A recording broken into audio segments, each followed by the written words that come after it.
Welcome to Virtual University. This is Business Communication. We have had 2 lectures so far. In the first lecture, we went through what is communication, how communication is important for a person or any individual. In the second lecture, we discussed the flow of communication, how communication works within an institution, organization, and outside an organization. And what is formal communication, what is informal communication, what are the channels used for communication. So I hope that you must have understood some of the aspects of the flow of communication. Today we are going on to another topic, and that is theories of communication. यानी communication की के बारे में मुख्तलिफ लोगों की क्या राय है।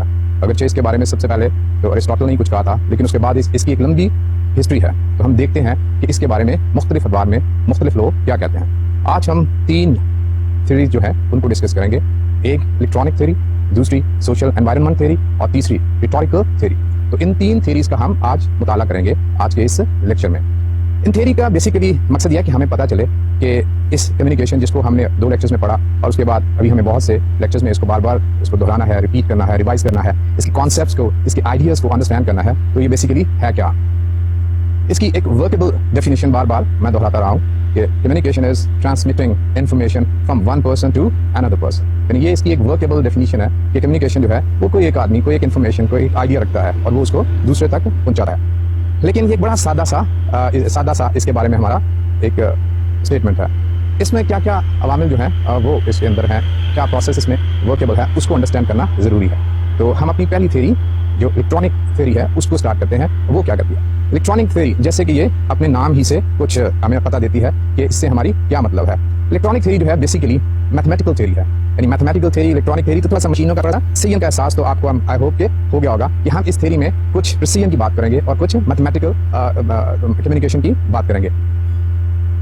ये इलेक्ट्रॉनिक थ्योरी जो है बेसिकली डिस्कस करती है इंफॉर्मेशन सोर्स से कि जब भी कोई मैसेज होता है वो इंफॉर्मेशन सोर्स होता है, उस इंफॉर्मेशन सोर्स को एक सेंडर होता है, एक इनकोडर होता है जो कि सिंबल्स के जरिए से उस इंफॉर्मेशन को आगे पहुंचाता है किसी रिसीवर के पास, किसी डिकोडर के पास, और यूं मैसेज जो है वो एक जगह से दूसरी जगह तक मुंतकिल होता है। आइए देखते हैं कि इसके बारे में क्या कहा जा सकता है। यानी this is a very influential theory and it is a mathematical theory. The basic idea emphasized is that technical problem of transmitting a message from a sender to a receiver is what? It is based on and uses the language of electronics. The message begins with an information source, the mind of the sender, writer or speaker, who encodes a message into words and sentences. यानी basic इसका इस theory का source यह है कि message जो है वो एक इन्फॉर्मेशन सोर्स से स्टार्ट होता है और वो इन्फॉर्मेशन सोर्स क्या है, सेंडर का माइंड। यानी सेंडर के माइंड में ख्याल आया, आपके जहन में ख्याल आया कि चले अपने किसी दोस्त को खत लिखते हैं या चले अपने किसी दोस्त को जाके मिलते हैं, तो ये इन्फॉर्मेशन सोर्स जो है वो आपका माइंड बना। और उसके बाद आपने सोचा कि खत लिखते हैं तो आपने कुछ मार्क्स पेपर पे लिखे या आपने कुछ लफ्ज़ जो है अपने दोस्त के पास गया, उसके साथ जाके वो लफ्ज़ जो है वो बोले। तो ये बेसिक आपका ये इलेक्ट्रॉनिक थ्योरी जो है ये कहती है कि मैसेज जो है इस तरीके से पहुंचाए जाते हैं। आपके पास कोई मैसेज था, आपने या तो पेपर के जरिए या किसी के सामने फेस टू फेस में जाके उस मैसेज को उस तक पहुंचाया। अब एक अगली चीज जो इसमें आती है वो ये है कि कभी कभी इसमें कोई नॉइज पैदा हो जाती है। नॉइज क्या हो सकती है? मिसाल के तौर पे अगर आप खत लिखें तो उसमें नॉइज क्या हो सकती है, क्या ख्याल है? यानी लेटर में अगर कोई नॉइज का हम जिक्र करें, यानी नॉइज मत आवाज का जिक्र करें तो क्या हो सकता है? आप लिख रहे हैं और लिखते लिखते एक लफ्ज़ लिखा और फिर एकदम आपने उसको काटा और उसको काट के अगला लफ्ज़ लिखना शुरू कर दिया, या आप किसी फाउंटेन पेन से लिख रहे हैं और आपका हाथ लग गया तो वो कोई स्मज उसके ऊपर आ गया, तो इसको हम पेपर पे नॉइज का नाम देंगे। इसी तरह अगर आप अपने दोस्त से बोल रहे हैं, एकदम कोई करीब से बहुत बारी चीज जो है वो गुजरी है और उसके नतीजे में आप जो बोल रहे थे वो दब के रह गया, वो उस तक नहीं पहुंच सका, तो ये अकूस्टिकली ये आपकी बात जो है वो साउंड वेव्स के जरिए आपके रिसीवर तक नहीं पहुंची, तो ये नॉइज कोई पैदा हो जाती है। ये थ्योरी जो है एक्यूरेसी पे बहुत जोर देती है। यानी जब एक इन्फॉर्मेशन सोर्स है, वो सेंडर है और उसने कोई अपने मैसेज को पहुंचाने के लिए कोई मीडियम जो है वो चूज किया है, तो वो जो है वो रिसीवर तक पहुंचना चाहिए, और नहीं पहुंचा तो इसका मतलब यह है कि उसके बीच में कोई नॉइज पैदा हो गया जिसके नतीजे में वो मैसेज जो है वो कंप्लीट नहीं हुआ। तो मैं फिर एक दफा दोहराता हूँ, the message begins with an information source, the mind of the sender, writer और speaker, who encodes a message into the words and sentences. Let's see next. जैसे कि मैंने कहा कि ये मैसेज जो है ये किसी पेपर पे मार्क्स या साउंड वेव्स के जरिए ट्रांसमिट किया जाता है, जिसे हम मीडियम या चैनल कहते हैं, और ये डिस्टॉर्ट हो जाता है, यानी इसमें कोई नॉइज जो है वो आ जाती है। अगर इसको हम फिगर की सूरत में देखें तो हम कहते हैं कि there is one communicator as sender and then we have a message and then we have audience as receiver. तो ये इसका एक ग्राफ जो है वो बन जाता है। इलेक्ट्रॉनिक थ्योरी जो है इट्स वेरी हेल्पफुल। क्यों हेल्पफुल है? इसलिए कि बेसिकली ये हमें एक सेंडर के वजूद का और एक रिसीवर के वजूद का और उन दोनों के दरमियान एक इंटरफेरेंस के वजूद का आइडिया हमें देती है, और ये एक चीज पे स्ट्रेस करती है और वो है एक्यूरेसी। यानी एक चीज एक्यूरेसी इसमें लाजमी आंसर है कि एक मैसेज जब दिया जा रहा है तो वो दूसरी जगह पहुंचना चाहिए, और अगर नहीं पहुंच पाया तो इसका मतलब यह है कि उसमें कोई ना कोई नॉइज आ गई है, कोई प्रॉब्लम आ गई है। जैसे आप एक फ़ोन उठाया, किसी का नंबर डायल किया, और दूसरी तरफ आपको यकीन है कि कोई बंदा, आपका दोस्त जिसको आपने फ़ोन किया, वो उठा लेगा। अगर नहीं उठता तो इसका मतलब यह है कि कोई लाइन्स में कोई प्रॉब्लम है या कोई ऑपरेटर्स में कोई प्रॉब्लम है। तो ये प्रिसीजन जो है वो आपके यहाँ मौजूद है। लेकिन मुझे एक बात बताएं, कई दफ़ा ऐसा होता है कि हम एक बात कह रहे होते हैं, दूसरा शख्स सुन भी रहा होता है, हम एक बात लिख के किसी को देते हैं, दूसरा शख्स उसको पढ़ भी रहा है, लेकिन वो बात जो है, जो हम कहना चाह रहे हैं, वो लाजमी तो नहीं कि दूसरा शख्स उसको समझ आए। तो ये इलेक्ट्रॉनिक थ्योरी जो है, इसमें सिर्फ नॉइज़ का जो आंसर है, यानी अगर नॉइज़ नहीं होगी तो इसका मतलब यह है कि कोई प्रॉब्लम नहीं होगी। मैं बात करूँगा, आप समझ जाएंगे। तो इसका मतलब यह है कि ये मशीनों की हद तक तो ठीक है, लाइन्स ठीक है, मेरा टेलीफोन ठीक है, आपका टेलीफोन ठीक है, मैंने फ़ोन डायल किया, आपको फ़ोन मिलना चाहिए, और जो बात की जा रही है वो आप तक पहुँचनी चाहिए। तो इलेक्ट्रॉनिक थ्योरी जो है, उसमें ये थोड़ा सा मैकेनिकल एस्पेक्ट आ जाता है, यानी एक्यूरेसी। क्या इंसान और मशीन में कोई फ़र्क है? क्या फ़र्क है, जरा सोचिए, बताइए। मशीन के जज्बात नहीं होते, इंसान के होते हैं। हाँ, इंसान के होते हैं। तो इस पे जो बेसिक इतराज़ है वो यही है कि it's usefulness is limited, people are not machines, an accurate electronic communication system can be designed but not a human one, it ignores many other important dimension of the situation in which communicate. यानी इसमें एक लफ्ज़ का जो मैंने अभी कहा कि इंसान और मशीन में जो फ़र्क है वो यह कि मशीन के कोई जज्बात नहीं होते, मशीन का कोई कॉन्टेक्स्ट नहीं होता, कोई उसकी कोई सिचुएशन नहीं होती। लेकिन दो आदमी जब भी कम्युनिकेट कर रहे होते हैं, वो किसी भी तरीके से कम्युनिकेट करें, उनके कम्युनिकेशन में एक सिचुएशन जो है वो होती है। तो अगरचे ये एक हमें वर्केबल स्टार्ट देती है, डेफिनेशन देती है कि कम्युनिकेशन क्या है, एक आदमी कोई इन्फॉर्मेशन जो है वो दूसरे आदमी को पहुंचा रहा है, और इसने हमें तीन चीज़ें दे दी, एक स्पीकर दे दिया, इनकोडर दे दिया, एक मैसेज दे दिया, एक डिकोडर दे दिया, एक रिसीवर दे दिया, और ये भी बता दिया कि मैसेज जो है उसमें कोई ना कोई नॉइज़ के होने का भी चांस होता है। लेकिन जैसे मैंने अभी आपको कहा कि जब नॉइज़ कोई ना हो, यानी जिस ऐसी नॉइज़ को जिसको हम महसूस कर सकें, यानी मैं बोल रहा हूँ और आप तक मेरी आवाज़ जो है उसको पहुंचने तक में कोई रुकावट ना हो, तो इस सूरत में क्या मेरा मैसेज जो है वो आप तक लाजमन पहुंचना चाहिए? क्या ख्याल है? लेकिन कई दफ़ा ऐसा होता है कि मैसेज डिलीवर किया जाता है, लेकिन रिसीव भी किया जाता है, लेकिन वो नहीं पहुंचता। इसके बारे में यहाँ तक एक जो हमने एतराज़ किया वो यह है कि ये सिचुएशन के बगैर चल रही होती है, और ये ज़्यादातर मैकेनिकल है, मशीन्स की बात करते हैं। तो इसी से आगे बढ़ते हुए एक ऐसी थ्योरी की तरफ चलते हैं कि जिसमें हम सिचुएशन की बात करें, और वो कौन सी थ्योरी है जो मैंने अभी जिसका जिक्र किया, that is social environment theory. Social environment theory क्या है? Let's see it. Basically this theory was coined by social and behavioral scientists, यानी जो सोशल साइंटिस्ट है या बिहेवियरल साइंटिस्ट है, इन लोगों ने इस थ्योरी को कॉइन किया। वो इसके बारे में कहते हैं कि we must consider the situation, the social context in which we all work. When we work and communicate together, we all participate in a social situation. Within that situation, each agrees to assume certain roles, such as compromiser, initiator, or encourager, based on our part in the activity. यानी इसमें क्या चीज़ इजाफा की जा रही है? इसमें इजाफा की जा रही है कि हर जो सिचुएशन, हर जो कम्युनिकेशन है वो किसी खास सिचुएशन में हो रहा है। इससे क्या मतलब है? यानी उस सिचुएशन में कोई कॉम्प्रोमाइजर होता है, कोई इनिशिएटर होता है, कोई एनकरेजर होता है, हर आदमी जो है वो एक रोल के मुताबिक काम कर रहा है। What does this mean? For example, if I am teaching you this subject, I am teaching it as a lecturer of this virtual university. So what is the situation of my lecture? That I am the employee of this institution. यानी ये मेरी situation है, मैं एक communication एक खास role में कर रहा हूँ। आप कैमरे के सामने बैठे मुझे सुन रहे हैं, किस हैसियत से सुन रहे हैं, किस सिचुएशन में सुन रहे हैं? Should I tell you? You are the student of this institution. आप इस दर्सगाह के तालिब इल्म। तो ये एक खास, ये जो उस्ताद और एक शागिर्द का इंटरेक्शन हो रहा है, ये खास सिचुएशन के तहत हो रहा है। जिंदगी में जितने भी मामलात होते हैं वो इसी सिचुएशन के तहत हम मुख्तलिफ सिचुएशन में ज़िंदगी गुजार रहे हैं, और इन सिचुएशन में we are in certain roles. For example, इधर मैं I am in a role of a teacher, you are in a role of a student. At home you are in different roles. For your father you are in a son's role, for your mother you are in a son's role, for your brother and sister you are in a brother's role, you are in a sister's role. When you go to a shopkeeper, the shopkeeper is stranger to you, is it? क्या ख्याल है? यानी आप किसी जब shopkeeper के पास जाते हैं पहली दफ़ा, तो क्या आप दोनों में अजनबियत होती है? अगर अजनबियत होती तो आप जाके कभी ना पूछते किसी खास चीज़ के बारे में कि फलां चीज़ दे दी। ये पहले से तयशुदा रोल है, एक शॉपकीपर का और एक कस्टमर का। उन रोल्स में जाके आपने काम किया, आपको उसमें कोई प्रॉब्लम नहीं। अगर सोचें आप किसी नई जगह गए हैं और आपको कोई एड्रेस जो है वो पूछना है, तो थोड़ी सी हेजिटेशन होती है।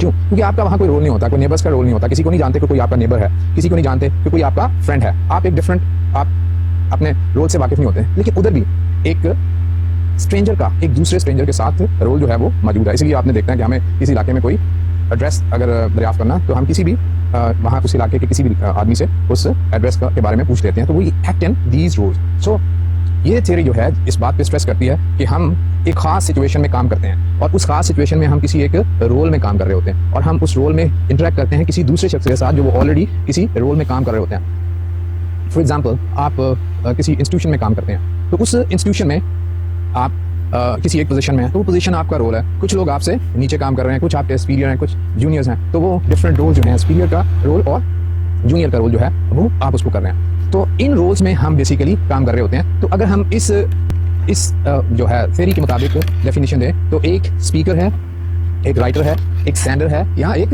इनकोडर है, और दूसरी तरफ क्या है, दूसरी तरफ एक लिसनर है, एक रीडर है, एक डिकोडर है, और इन दोनों के दरमियान एक मैसेज है। और ये मैसेज, ये तीन चीजें जो हैं वो एक सिचुएशन में काम कर रहे हैं, यानी एक इनकोडर का रोल है, एक डिकोडर का रोल है, और इन दोनों रोल्स के दरमियान एक सिचुएशन है और उस सिचुएशन में वो काम जो है वो किया जा रहा है। तो as I said that we each have a certain status prescribed officially such as our job title. अब आप अपनी ऑर्गेनाइजेशन में अगर मिसाल के तौर पे कुछ कहना चाहते हैं, तो आपको ये सोचना पड़ेगा कि क्या आप उस रोल को अपने रोल में उसको कहने की पोजीशन में है या नहीं है।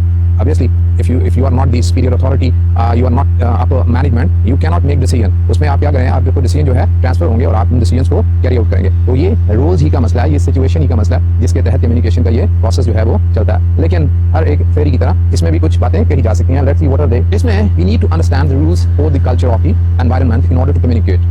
Both the official rules such as company policies and practices and those unwritten rules regarding to whom, how and when and for how long it is appropriate for us to communicate within a certain organization. यानी जैसे मैंने आपको कहा कि हमें learn करना पड़ेगा कि हमें किसी भी ऑर्गेनाइजेशन में उसके कल्चर के मुताबिक, उसके कन्वेंशन के मुताबिक कैसे इंटरेक्ट करना है, कब इंटरेक्ट करना है, किस वक्त इंटरेक्ट करना है, क्यों इंटरेक्ट करना है, ये तमाम चीजें जो है इसका हमें ख्याल रखना पड़ेगा। ये बहुत ज्यादा जरूरी है कि हम अपने रोल से वाकिफ हों। तो ये थ्योरी जो है ये इस एस्पेक्ट के ऊपर बहुत जोर देती है। So if we look at the basic figure of the theory, so we can say that we have one communicator, one audience and a message and this whole goes on within a certain environment. ये तमाम जो है ये communication का process जो है वो एक खास एनवायरनमेंट के अंदर चलता रहता है। क्या ख्याल है, इस थ्योरी में भी कोई नक्स निकल सकता है या ये इलेक्ट्रॉनिक थ्योरी से ज्यादा बेहतर और बस ठीक है? It is helpful because it adds the important dimension of specific social situation. यानी ये हेल्पफुल है कि ये सोशल सिचुएशन को बीच में लाती है। लेकिन जो सबसे अहम कम्युनिकेशन में है, याद होगा हमने पहली दफा जो कम्युनिकेशन की डेफिनेशन पढ़ी थी उसमें ये था कि communication is successful if it brings back the desired result और रिस्पॉन्स।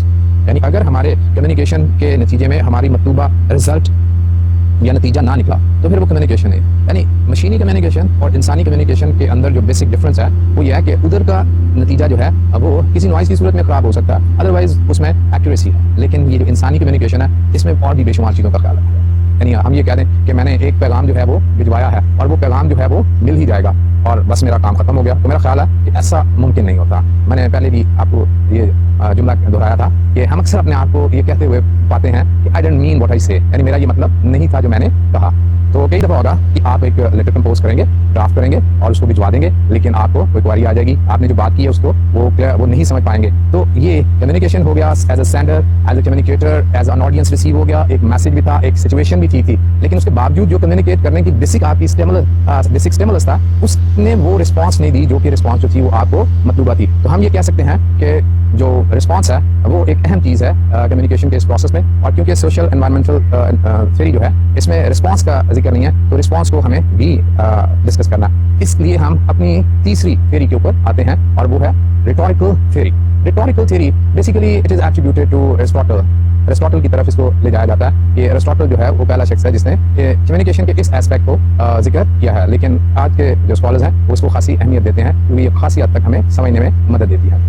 और वो ये है कि third set of theories add more dimension to our understanding of the communication process. Communication is not linear but circular. Linear से क्या मुराद है? हमने जो अभी तक थ्योरीज की स्टडी की है इलेक्ट्रॉनिक और सोशल एनवायरनमेंट, इसमें हमने ये देखा कि there is one communicator, then comes message, then comes the audience और द रिसीवर और द लिसनर, राइट? सो एक सीधी बात चल रही है, तो इसको हम लीनियर कम्युनिकेशन कहेंगे, यानी एक जगह से सीधी दूसरी जगह कम्युनिकेशन जो है वो हो रही है। लेकिन इस थ्योरी के मुताबिक कम्युनिकेशन जो है वो लीनियर नहीं है बल्कि क्या है, सर्कुलर है, यानी वो एक जगह से दूसरी जगह जाती है। मिसाल के तौर पे मैं आपसे बात कर रहा हूँ, एक मैसेज जो है वो मैं आपको दे रहा हूँ, वो मैसेज एक सिचुएशन के तहत दिया जा रहा है, वो मैसेज आप रिसीव कर रहे हैं। अब मैसेज रिसीव करके अगर आपने दोबारा मुझे मैसेज नहीं दिया तो ये तो लीनियर एस्पेक्ट ऑफ कम्युनिकेशन हो जाएगा। अगर आप मुझे मैसेज दे देंगे दोबारा तो ये सर्कुलर मैसेज है। क्या ख्याल है? हम लीनियर कम्युनिकेशन करते हैं आम हालात में या बल्कि तमाम हालात में, या सर्कुलर कम्युनिकेशन करते हैं? बस सोचें, दो बंदे बैठे हैं, आप अपने दोस्त के साथ बैठे हुए हैं, आपने कोई बात की, एक खास रोल में की, खास सिचुएशन के तहत की, आपके दोस्त ने उस बात को सुना, अब वो रिस्पॉन्स आएगी। वो रिस्पॉन्स क्या है? वो रिस्पॉन्स जो है अब वो कोई अगली बात होगी, वो मुस्कुराहट होगी, वो यानी गुस्से का इज़हार होगा, उस बात के मुताबिक एक रिस्पॉन्स जो है वो पैदा होगी, और रिस्पॉन्स के नतीजे में भी एक मैसेज जो है अब वो दिया जाएगा इनको, जहाँ से कम्युनिकेशन शुरू होगी। और यूँ कम्युनिकेशन जो है वो एक सर्कल की सूरत इख्तियार कर जाती है, जिसको हम सर्कुलर कम्युनिकेशन कहते हैं। तो रिटोरिकल थ्योरी के मुताबिक कम्युनिकेशन जो है it's not linear, it is circular, यानी ये एक चक्कर की तरह घूमती रहती है। ये नहीं है कि एक जगह से ये दूसरी जगह सीधी सीधी चले जाती है। तो इसमें ये बात समझनी बहुत जरूरी है कि ये सर्कुलर है, रिस्पॉन्स है। रिस्पॉन्स को हम आगे जाके फीडबैक के साथ तशबीह देंगे। तो ये दूसरी इसमें जो अहम तब्दीली हमने पिछली दो के कंपैरिजन में इसमें की यह कि सर्कुलर है। Not just sending a message to be received but producing a response, not static but dynamic. यानी सिर्फ हमारा काम ये नहीं है एज ए सेंडर कि हम एक मैसेज जो है वो रिसीवर को भेज दें, बल्कि we want to produce a response and that response should be dynamic not static. यानी उसका जवाब जो है वो भी एक मैसेज की सूरत में, एक रिएक्शन की सूरत में होना चाहिए। जैसे पहले दिन कहा था कि it's an interaction and reaction, कि वो रिएक्शन की सूरत में होना चाहिए, डायनामिक होना चाहिए, स्टैटिक नहीं होना चाहिए। यानी वो खत आए, मिसाल के तौर पर वो खत आए और खत आपने किसी को खत लिखा, उस शख्स ने वो खत जो है वो पढ़ के उस खत को रख दिया। अब ये लीनियर है या सर्कुलर है? क्या ख्याल है? लीनियर है या सर्कुलर? लीनियर नहीं, लीनियर नहीं, ये सर्कुलर है। क्यों सर्कुलर है?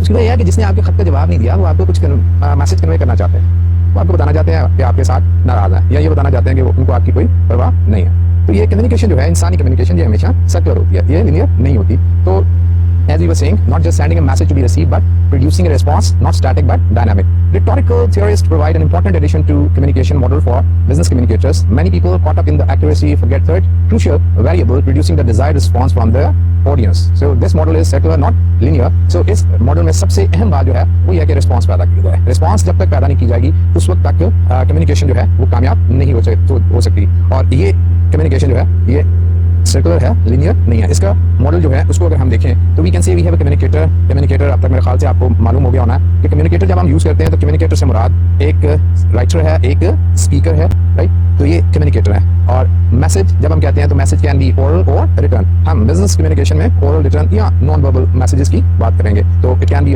Written and oral message, and both written and oral messages always carry some non verbal message with them. यानी कोई भी रिटन मैसेज हो या ओरल मैसेज हो, उसके साथ नॉन वर्बल मैसेज भी जो होता है वो भी होता है। तो communicator, message and then audience. Audience जो है वो जैसे हमारा कम्युनिकेटर कोई स्पीकर या कोई राइटर हो सकता है, इसी तरह हमारा ऑडियंस जो है वो लिसनर और कोई रीडर जो है वो हो सकता है। And this whole takes place with an environment. और ये तमाम चीजें जो है वो एक एनवायरनमेंट में हो रही होती हैं। लेकिन इसकी एक चीज जो है वो पिछली थ्योरी से डिफरेंट है, वो ये है कि इसमें एक रिस्पांस भी पैदा हो रही है। तो हम कहते हैं कि most important difference between business communication and other forms of communication is that circular quality. यानी सबसे अहम डिफरेंस जो है बिजनेस कम्युनिकेशन का और दूसरी कम्युनिकेशन का, वो क्या है? वो सर्कुलर क्वालिटी है कि ये एक रिस्पांस जो है वो पैदा करती है, और ये रिस्पांस जो है वो एक बजाते खुद एक मैसेज होता है, एक बजाते खुद कम्युनिकेटर की तरफ से एक मैसेज होता है, और ये सिलसिला जो है वो ये चलता रहता है। So your business communication effectiveness depend on the result you achieve. कि आपकी बिजनेस कम्युनिकेशन के कामयाब होने का इन्हिसार जो है वो उस रिजल्ट पे है जो कि आप अचीव करेंगे।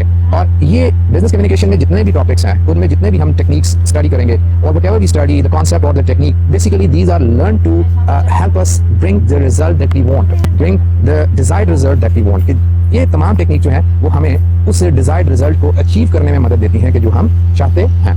तो जरा इन चीज़ों का फिर रिकैप कर लें कि अगरचे बिजनेस कम्युनिकेशन जो है इसकी वर्केबल डेफिनेशन जो है वो वही है जो इतने दिनों से मैंने आज भी और इससे पहले लेक्चर में भी हमने डिस्कस किया है कि ट्रांसमिटिंग ऑफ आइडियाज और information from one person to another person. लेकिन यह है कि इसको बेहतर तरीके पर समझने के लिए हमें कुछ इसकी थ्योरीज को भी स्टडी करना जरूरी है, जो कि आज हमने इसको किया है और कर रहे हैं, जिनमें हमने एक सबसे पहले थ्योरी जो है वो इलेक्ट्रॉनिक थ्योरी की है। It's the if you want to tell somebody about what is electronic theory, you can say that it's a mathematical theory and it stresses on accuracy of the message, and what it adds into our knowledge is that it introduces the terms speaker, writer or receiver, encoder and the decoder and the message and base noise into it. तो ये तीन चीजों को introduce कराती है। Then we switch on to the next theory and that is social environment. Social environment जो है उसकी सबसे बड़ी खूबी है कि that help us understanding the situation in an act of communication। कि communication के act में how important is situation। ये important के बाद इस situation के बगैर कोई communication जो है वो मुमकिन नहीं होती।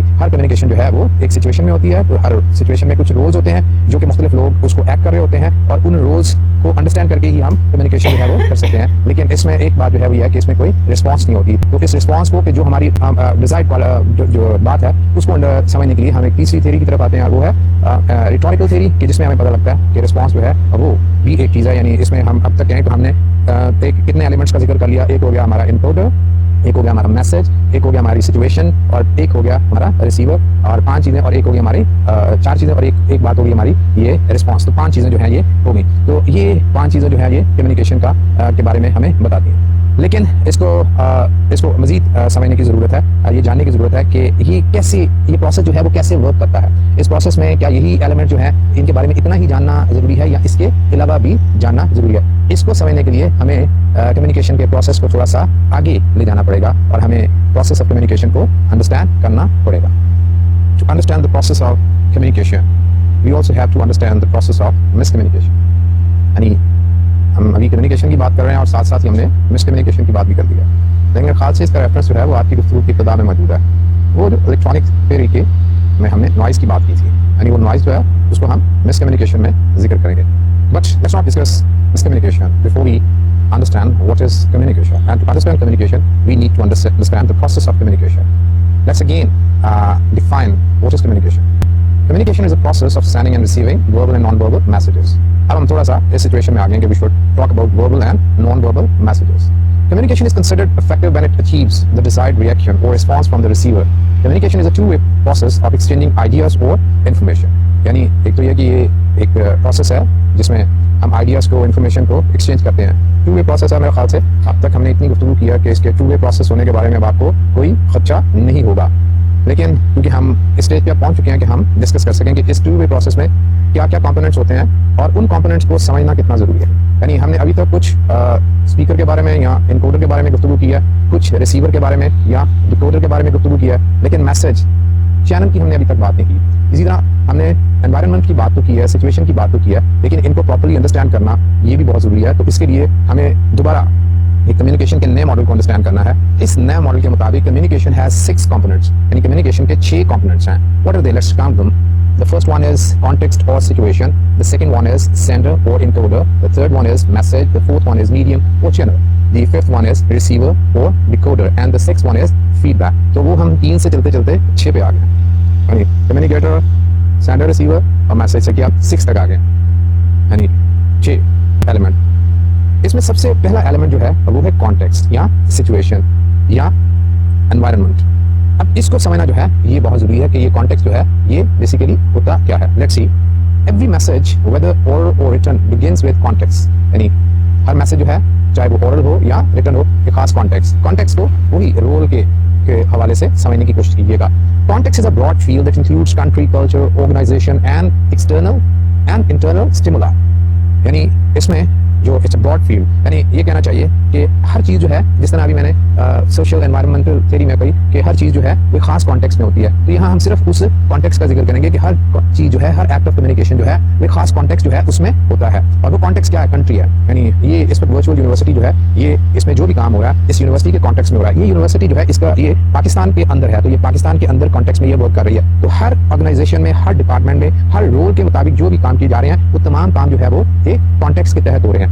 तो कंट्री, ऑर्गेनाइजेशन, ये भी कॉन्टेक्स्ट केस है। इसके अलावा एक दूसरी चीज जिसको अंडरस्टैंड करना बहुत जरूरी है वो है external and internal stimuli. External और इंटरनल स्टिमुलाई क्या होता है? एक्सटर्नल स्टिमुलाई, आप किसी ऑर्गेनाइजेशन में किसी पोजीशन में है, उसमें आपको एक लेटर आया है, तो किसी कोई इन्फॉर्मेशन जो है वो आपसे मांगी जा रही है, आपको कोई सप्लाइज को ऑर्डर जो है वो आया है। तो ये तमाम जो इस तरह के तमाम जो कम्युनिकेशन आपके पास आते हैं ये एक्सटर्नल स्टिमुलाई है, यानी आपको खारिज से कहा जा रहा है कि आप कोई काम करें। लेकिन इंटरनल स्टिमुलाई है कि आपको कोई कंप्लेन है तो आप किसी को वो कंप्लेन को जाना चाह रहे हैं, आपके पास वो कंप्लेन, आप नीडेड सप्लाईज जो है उनके ऑर्डर्स जो है वो देना चाह रहे हैं। इसी तरह आप जो है किसी को परसुएड करना चाह रहे हैं, कोई खास आपकी प्रोडक्ट या वो आपकी सर्विस जो है उनको बाय करें, उनके बारे में आगाही हासिल करें। या आप किसी जगह कोई जॉब के लिए अप्लाई करना चाह रहे हैं तो आप एक जॉब लेटर जो है अनसॉलिसिटेड, यानी कोई अखबार में कोई इश्तिहार, एडवर्टाइजमेंट जो है वो नहीं आई, उसके बगैर आप जस्ट ड्रॉप करना चाह रहे हैं अपना सीवी या अपना एक लेटर, जॉब लेटर जो है वो लिखना चाह रहे हैं। तो इस तरह के तमाम मामला जो होते हैं ये इंटरनल स्टिमुलाई के नतीजे में वाक्य होते हैं। तो ये इंटरनल स्टिमुलाई या एक्सटर्नल स्टिमुलाई जो है ये सारे मिल मिला के वो कॉन्टेक्स्ट को पैदा करते हैं। इसमें अगली चीज जो है वो ज्यादा जरूरी है कि जो भी कम्युनिकेशन जो है जब वो किसी कॉन्टेक्स्ट के तहत पैदा होता है तो उसमें जैसे ऑर्गेनाइजेशन या इंटरनल या एक्सटर्नल स्टिमुलाई जिनको समझ सकते हैं कि हम किसी से कोई बात दरियाफ्त करना चाहते हैं या किसी ने हमसे कोई बात दरियाफ्त की है। इसके अलावा इन तमाम चीजों के अलावा कुछ चीजें जो है वो बहुत जरूरी है और उनको अंडरस्टैंड करना बहुत जरूरी है। और वो क्या है? Your attitudes, opinions, emotions, past experience, likes, dislikes, education, job, status and confidence. यानी इसमें आपके attitudes they are included into it. Context के अंदर आपका एटीट्यूड जो है ये इंक्लूड करता है, आपका पास्ट एक्सपीरियंस जो है ये इंक्लूड करता है, आपकी एजुकेशन जो है ये इंक्लूड करता है, आपका कॉन्फिडेंस जो है ये इंक्लूड करता है। यानी देखिए कि कॉन्टेक्स्ट जो है ये कितनी ब्रॉड फील्ड है, जो कि बिगिनिंग में हमने कहा था कि कॉन्टेक्स्ट जो है ये बहुत ब्रॉड फील्ड है कि इसमें जो कम्युनिकेटर है उसकी पूरे की पूरी शख्सियत जो है वो इसके अंदर होती है। It's a complete communicator. यानी कम्युनिकेटर जो है वो जो कुछ भी है वो उसके मैसेज में वो कॉन्टेक्स्ट के जरिए जो है वो दाखिल हो जाता है। यानी उसका एटीट्यूड, आपका रोजाना रवैया क्या है वो आपके मैसेज चाहे वो रिटन हो या ओरल हो उसमें वो जाहिर हो जाएगा। आपकी एजुकेशन क्या है वो उसमें जाहिर हो जाएगी। आपकी इमोशनल इक्विलिब्रियम जो है वो कहाँ तक है वो जाहिर हो जाएगा। आपका अपने बारे में कॉन्फिडेंस जो है उसका लेवल क्या है वो उसके बारे में जाहिर हो जाएगा। तो कॉन्टेक्स्ट जो है ये एक बहुत ब्रॉड फील्ड है, इसको अंडरस्टैंड जो है वो करना बहुत जरूरी है। आपकी लाइक्स और डिसलाइक जो है ये क्या है? यानी आपने कम्युनिकेट करना है तो कम्युनिकेट करते वक्त ना सिर्फ ये कि आपको अपनी मर्जी के मैसेजेस लिखने हैं बल्कि आपको बाज़ औक़ात ऐसे मैसेजेस भी लिखने हैं जिनको आप पसंद नहीं करते। तो इस सूरत में आपने क्या करना है? आपने इस सूरत में किन बातों का ख्याल रखना है? तो कम्युनिकेटर जो है जब वो कम्युनिकेट कर रहा होता है तो उस वक्त उसको इन तमाम बातों का ख्याल रखना पड़ता है कि कम्युनिकेशन के कॉन्टेक्स्ट में उसका पूरे का पूरा जो एक उसकी जात का पर्सनैलिटी का रिफ्लेक्शन है वो हो रहा होता है कम्युनिकेशन के एक्ट के जरिए। तो कॉन्टेक्स्ट जो है हमने इसको डिफाइन किया कि कॉन्टेक्स्ट जो है it's a very comprehensive term. It includes everything into it. It includes, let me recap once again, it includes your culture, your country। यानी आप जो भी कम्युनिकेट कर रहे हैं उसमें आपका कल्चर, मिसाल के तौर पे जब हम कल्चर को डिस्कस कर रहे होंगे तो हम देखेंगे कि रिपोर्ट्स जो हैं, let's take example of reports, कि हर मुल्क के रिपोर्ट लिखने का स्टाइल जो है वो डिफरेंट है। कुछ लोग बहुत कॉम्प्रिहेंसिव रिपोर्ट्स लिखते हैं, कुछ लोग बड़ी प्रिसाइज रिपोर्ट्स जो है वो लिखते हैं। इसी तरह कॉरेस्पॉन्डेंस के हवाले से, राइटिंग के हवाले से ट्रेडिशन जो है वो बिल्कुल डिफरेंट है। कुछ लोगों के हाँ ये है कि बात को पूरा बयान करना है, कुछ लोगों के यह है कि डिसीजन को छोड़ देना। तो कल्चर जो है ये आपकी कम्युनिकेशन के ऊपर अफेक्ट करता है, आपका कंट्री जो है वो कम्युनिकेशन के ऊपर अफेक्ट करता है। आप भी आप सारे लोग इंटरनेट को इस्तेमाल करते हैं तो कभी जाएं और किसी एक मुल्क को आप उसके कल्चर को एक्सप्लोर करें। हमारे टॉपिक जब आएगा तो हम भी उसको डिस्कस करेंगे। आप ये देखेंगे कि आपका कल्चर और उस मुल्क का कल्चर कई एतबारात से मुख्तलिफ है। ना सिर्फ ये कि एजुकेशन, ना सिर्फ ये कि way of communication, religion and lot more. So context is a very broad term. It includes culture, it includes country, it includes your organization. फिर ऑर्गेनाइजेशंस का भी अपना अपना कल्चर होता है। यानी पाकिस्तान में रहने वाली ऑर्गेनाइजेशन जो है वो मुख्तलिफ तरीके से काम करती है और उस ऑर्गेनाइजेशन के मुख्तलिफ डिपार्टमेंट्स का अपना कल्चर होता है। इसके अलावा एक्सटर्नल स्टिमुलाई और इंटरनल स्टिमुलाई, यानी किस तरह जो हमारे स्टिमुलस जो खारिज से आया होता है या कोई हमारे अंदर से हम खुद महसूस करते हैं कि हमें कोई मैसेज जो है वो देना है, या किसी खारिज से हमें कोई मैसेज रिसीव होता है और उस मैसेज का हमें जवाब देना है। और किस तरह इन तमाम मैसेजेस के ऊपर हमारा रवैया, हमारी पसंद, हमारी नापसंद, हमारा पास्ट एक्सपीरियंस। मिसाल के तौर पे आपने एस्टैब्लिश की विद लाइन ऑफ क्रेडिट किसी एक ऑर्गेनाइजेशन के साथ और वो जो लाइन ऑफ क्रेडिट थी that didn't prove very fruitful. तो अब जब भी नेक्स्ट क्रेडिट जो है वो आपसे मांगा जाएगा तो उसके ऊपर आपका प्रीवियस एक्सपीरियंस जो है अब वो जरूर काम करेगा। आप जो भी कम्युनिकेशन करने लगेंगे उस कम्युनिकेशन के ऊपर उस बात का बहुत असर जो है वो होगा। तो आपका प्रीवियस एक्सपीरियंस आपके रवैये के साथ साथ ही चल रहा होगा। इस तरह एजुकेशन में जैसे कि आपने आपकी जो प्रोफेशनल एजुकेशन जो है वो कहाँ तक है, आप जिस रोल में एक्ट कर रहे हैं उस रोल के मुताबिक आपकी एजुकेशन जो है वो कितना सूट करती है। हो सकता है आप किसी ऐसी पोजीशन के ऊपर कम्युनिकेशन कर रहे हैं और उसकी जो रिक्वायर्ड क्वालिफिकेशन है वो आपके पास नहीं है, तो इस सूरत में क्या क्या मुश्किलात पेश आ सकती है वो आप उनसे बखूबी वाकिफ हो सकते हैं। इसी तरह बाज़ औक़ात आपने अगर कोई कोर्स किया हुआ कम्युनिकेशन के ऊपर तो उस कम्युनिकेटर की बनिस्बत के जिसने कोई कोर्स जो है वो कम्युनिकेशन के ऊपर नहीं किया हुआ, आपको एक खास एज जो है वो हासिल होगी, आपको कम्युनिकेशन करने में आसानी होगी। मैंने बेशुमार दफ़ा देखा है कि जब भी कोई लेटर लिखना होता है किसी ऑर्गेनाइजेशन तो उसमें मैसेज क्या है वो तो बहुत आसान होता है, लेकिन उसको कैसे कम्युनिकेट करना है इसमें अगर तो आप कम्युनिकेशन के जो टेक्निक्स हैं, कॉन्सेप्ट्स हैं, इनसे अगर वाकिफ है तब तो ये बहुत आसान है। लेकिन अगर आप इनसे वाकिफ नहीं है तो फिर बैठे सोच रहे होंगे हाँ जी क्या करें, कैसे बात को करें। तो इस तरह के बेशुमार मसाइल जो है वो दरपेश आ जाते हैं। तो कॉन्टेक्स्ट जो है इन्हीं तमाम बातों को लेके चलता है कि हम कैसे कम्युनिकेट जो है वो कर पाएंगे, कि कैसे कम्युनिकेशन में इन तमाम चीज़ों के मिलने के नतीजे में एक ऐसी शख्सियत, कैसी पर्सनालिटी, एक ऐसा कम्युनिकेटर जो है वो डेवलप होता है, क्रिएट होता है कि जो जब कम्युनिकेशन करता है तो वो कम्युनिकेशन जो है वो इफेक्टिव कम्युनिकेशन होती है। तो आज हमने जिन चीज़ों का को स्टडी किया उनमें बेसिक सीरीज ऑफ कम्युनिकेशन थी, उनको स्टडी किया कि कैसे हम 3 थ्योरी हैं, कुछ हैं, कैसे बिगिनिंग में एक थ्योरी आई, कैसे फिर दरमियान में दूसरी सोशल एनवायरमेंटल थ्योरी, और फिर किस तरह एक तीसरी थ्योरी रिटोरिक थ्योरी थी। और इन थ्योरीज ने हमें इस मकाम तक पहुंचा दिया कि we can easily now understand the concept of communication and the different components of communication, how do they work, how do they interact with each other and how they do bring about the desired result of the communicator. तो ये चीज़ें हैं, इनको हम ज़रा अपने ज़ात के हवाले से समझने की कोशिश करें, इस बात का अंदाज़ा करने के लिए कि आप बगैर सोचे, बगैर कम्युनिकेशन के किसी टॉपिक को लिए हुए कैसे आप इसको प्रेजेंट कर सकते हैं, किसी मैसेज को कन्वे कर सकते हैं, और किस तरह आप इन कॉन्सेप्ट को स्टडी करने के बाद मैसेज को कन्वे कर सकते हैं। इसका थोड़ा सा अंदाजा करने के लिए किसी बात के बारे में सोचिए कि आप किसी ऑर्गेनाइजेशन में हैं और आपने अपनी कोई रिपोर्ट बनानी है, लेट्स से कि कोई बजट पे रिपोर्ट बनानी है और रिपोर्ट बना के वो किसी ऑडियंस के सामने प्रेजेंट करनी है, तो आपको किन किन चीज़ों का ख्याल रखना पड़ेगा। सोचिए और कोशिश कीजिए कि उनको ज़रा अल्फाज में लाइए। मजीद गुफ्तगू करेंगे, आज तक के लिए यही गुफ्तगू खत्म करते हैं। बहुत शुक्रिया, खुदा हाफ़िज़।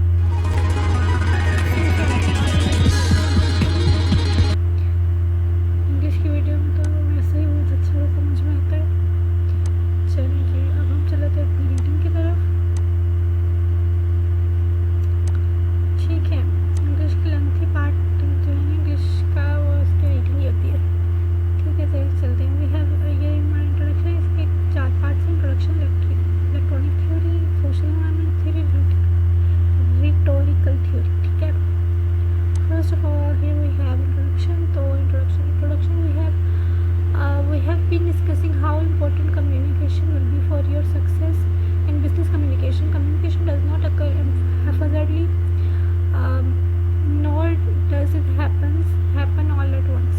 It is more important than a single act. It is a dynamic, transactional, two-way process that can be broken into different phases. To have a better understanding of the process of communication, we need to look at different theories of it. Okay. हम चलते हैं आगे। हमारा है यहाँ पर electronic theory. One very influential theory is called the mathematical और electronic theory of communication. This study emphasizes the technical problems of transmitting a message from a sender to a receiver. It is based on and uses the language of electronics. The message begins with an information source, the mind of the sender, writer or speaker, who encodes a message into words and sentences. The message is transmitted as a signal marks on paper or sound waves through a channel where it may be distorted by noise such as smudged typing or acoustical problems. As a last step, the receiver, listener or reader decodes the message. Look at the following illustrations of this theory. ठीक है, communicator as sender message और उसके बाद audience as receiver। ठीक है, इसके बाद है हमारे पास the electronic theory is helpful because it introduces the idea of senders and receivers and of possible interference. It emphasizes one important aspect of communication: accuracy. Its usefulness is limited. People are not machines. It may be possible to design perfectly an accurate electronic communication system, but not a human one. Emphasis on accuracy ignores many other important dimensions of situation in which we communicate. One may express an idea very accurately, but other may think he does not have the right to talk. So we need to understand other theories too. Okay, let's move ahead. We have here social environment theory. Social environment theory is of the social and behavioral scientist. It says that we must consider the situation, the social context in which we will work, when we work and communicate together. We all participate in a social situation. Within that situation, each agrees to assume certain roles such as compromiser, initiator or encourager. ठीक है, based on our part in the activity, we each have a certain status initially, such as our job title. We need to understand the rules or the culture of the environment in order to communicate both the official rules such as company policies and practices and those written rules regarding to whom, how and when, and for how long it is appropriate for us to communicate within a certain organization. Look at the following illustration of this theory. ठीक है, इसमें क्या है हमारे पास communicator has sent a message within a certain environment, audience has a receiver. ठीक है, social environment is helpful because it adds an important dimension of the specific social situation. Too often inexperienced business people neglect to take into account role, status and rules when they communicate. A nicely tailored message may still fail to achieve its objective if you write to the wrong person at the wrong time. Okay, सही है. इसके बाद हमारे पास आ गया last topic है rhetorical theory. ठीक है, third set of theorists and third set of theorists add more dimension to our understanding of the communication process. Communication is not linear but circular, not just sending a message to be received but producing a response, not static but dynamic. Rhetorical theorists provides an important addition to a communication model for business communicators. Many people in business get so much absorbed in the accuracy of their message and appropriateness of the situation that they forget that the third crucial variable producing the desired response for